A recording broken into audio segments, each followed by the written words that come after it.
and then you went, you continued this, Hilary, this quest, and this was obviously Australia, but you made the leap to Juilliard at some point after, I guess, undergraduate.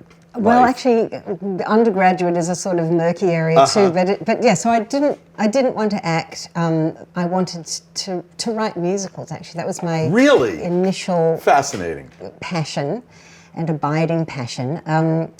But I did go to art school because I kind of thought, well, look, I don't want to act, but I love theatre. I don't know if I'm a writer yet. And so I initially thought about being a set designer, but I was very young when I finished high school, and I applied for the drama school, NIDA, and they said, great, go away, live a bit, come back when you're a bit older.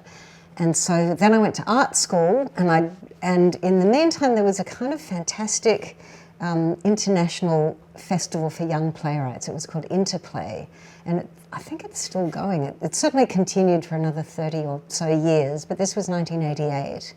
1985.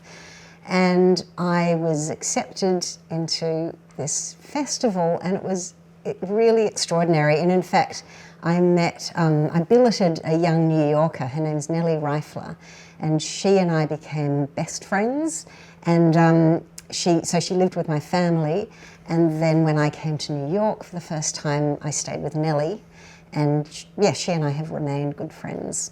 So what was the first musical you remember of a professional level? Was it in Sydney or was it in New York?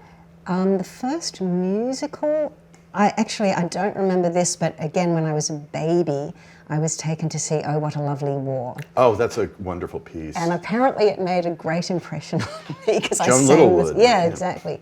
So that was before we moved to Australia. But the first one... That makes sense to me. Yeah. That actually makes sense to me. I do remember a production that my father did called How Could You Believe Me When I Said I Love You, But You Know I've Been a Liar All My Life. That was the title. And I remember that really clearly. And Nimrod actually had a house style which was very kind of scrappy and loose and playful, and audience participation, and I think that's kind of actually deeply affected me, and I'm still really, I love working in that style.